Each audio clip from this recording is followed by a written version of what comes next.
రెండోది ఏంటంటే దేవుడు ఉన్నదానికి ఆధారం. దేవుడు ఉన్నాడంటే ఆధారం. అసలు దేవుడు ఉన్నాడా? సృష్టిని మనం పరిశీలిస్తే సృష్టి చెప్తుందంట దేవుడు ఉన్నాడనంటే ఒక ఆధారం, సృష్టి ఆధారం అంట. ఈ సృష్టిని మనం పరిశీలించి చూస్తే సృష్టి మనకు తెలియపడుతుందంట ఈ దేవుడి నిర్మాణం అని, దేవుడు ఉన్నాడని, దేవుడు ఉనికి ఉందని మనకి సృష్టిని చూస్తే అర్థమవుతుందంట. రోగులసిన పత్రిక 1:19 చూసుకుంటే, ఎందుకనగా దేవుని గూర్చి తెలియక సత్యమైనది ఏదో అది వారి మధ్య విషిదమై ఉన్నది. దేవుడు అది వారికి విషిదపరిచను. ఆయన అదృశ్య లక్షణాలు ఏంటంటే మనం చూసుకున్న ప్రకారం దేవుడు అదృశ్య లక్షణాలు అంటండి.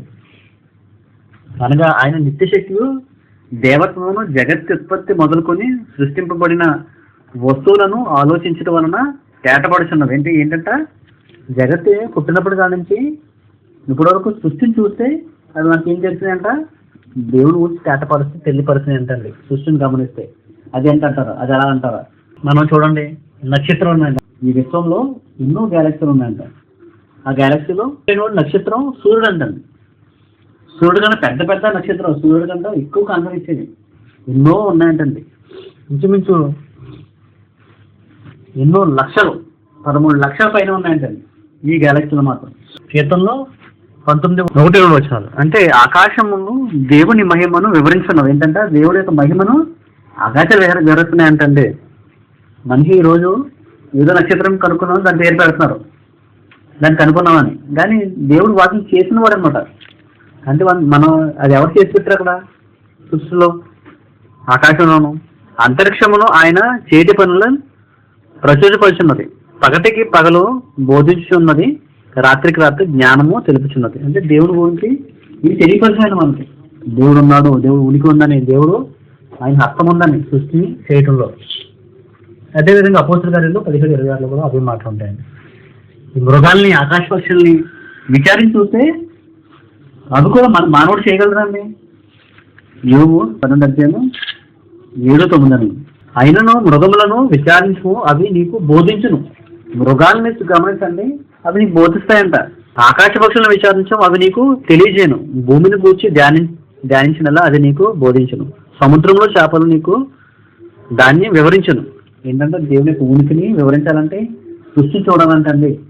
సృష్టి నీకు దేవుడు ఉన్నాడని, దేవుడు ఉనికి ఉందని, దేవుడి యొక్క హస్తం ఉందని, భూమి మీద దేవుడు ఉన్నాడని, ఆయన అదృశ్య లక్షణాలు, ఆయన దైవత్వం ఉందని మనకి తెలుస్తాయి అన్నమాట అండి. అంటే దేవుడు ఉన్నాడని మనకి ఆధారం ఏంటి? సృష్టి మనకు ఆధారం ఉందంటండి. సృష్టి మనకు తెలియపరుస్తుందంట. అదృశ్యుడు దేవుడు లక్షణాలు తెలియపరుస్తాడంట. కానీ ఈ రోజు మనం చూస్తుంటే దేవుడిని ఎంతో మంది కనుగొనలేక రాయిల్ని, రప్పల్ని, చెట్లని, పుట్టల్ని పూజించే పరిస్థితి ఏర్పడింది. అది ఎలా ఉందంటే, మనం విద్యుత్ ఉందండి, విద్యుత్ కరెంటు ఎలా ఉంటుంది? కరెంట్ ఎక్కడ ఉందండి? కరెంట్ ఎక్కడుంది? కరెంట్ వైర్లో ఉంది. కరెంట్ వైర్లో ఉందండి. లోపల ఉంటుంది, మనకు కనిపించదు. అది మామూలు వైర్ ఉంటుందండి. దాన్ని ముట్టుకు చూడండి, ఏ షాక్ అవుతుంది. అదే కరెంట్ స్విచ్ లోపల పెట్టి, అది ప్లగ్ లోపల పెట్టి వైర్ పెడితే ఎలా ఉంటుంది? షాక్ కొడుతుంది. అంటే దాని ఉనికి తెలియపరుస్తుంది అనమాట. షాక్ దాని లోపల ఉంటుంది అనమాట. మనకు కనిపించింది కరెంట్ అనమాట. దాని కరెంట్ అంటారు. బల్బ్ కరెంట్ కాదు, ఫ్యాన్ కరెంట్ కాదు, మనం వాడే టీవీ కానీ ఇవన్నీ కరెంట్ కాదండి. అంటే కరెంట్ ద్వారా పనిచేసే యంత్రాలు అన్నమాట. కరెంట్ని ఉందే, మన కరెంట్ ఉందా లేదని చాలా చెప్తామండి. కరెంట్ ఉందా లేదంటే ఫ్యాన్ వేస్తాం, లైట్ వేస్తే ఆ కరెంట్ ఉందంటారు. మీ ఇంట్లో కరెంట్ ఉందని అంటారు, పక్కింట్లో అడగండి కరెంట్ ఉందంటే మీరు చూసి వస్తారని లైట్ వేసి చూస్తే కరెంట్ ఉందంటారు. అంటే కరెంట్ ఉందనే ఆధారం ఏంటంటే ఇవి ఉనికి చూపిస్తుంది అనమాట. సృష్టికి మరి దేవుడు ఉన్నాడంటే నాకు చూపించంటే కరెంట్ ఉందా లేదు, మనం ప్లగ్లో వేలు పెట్టాం కదా, ప్లగ్లో వేలు పెట్టి చూసే పరిస్థితి చూస్తే షాక్ పడుతుంది. మనం ఎలా చూస్తాము? సృష్టిని చూడాలన్నమాట. సృష్టిని చూస్తే దాని ఉనికి తెలియపరుస్తుంది. అందుకనే ఆకాశ నక్షత్రాలు చూడు అని తెలియపరుస్తాయి, మృగాలు చూడు నీకు తెలియపరుస్తాయి, విచారించి చూడు అని ఆయన అదృష్ట వస్తువులు తెలియపరుస్తాయని దేవుడు గ్రంథం ద్వారా మనకు తెలియపరుస్తాడు అనమాట. దేవుని ఉనికి కనపరుచుకోవటానికి.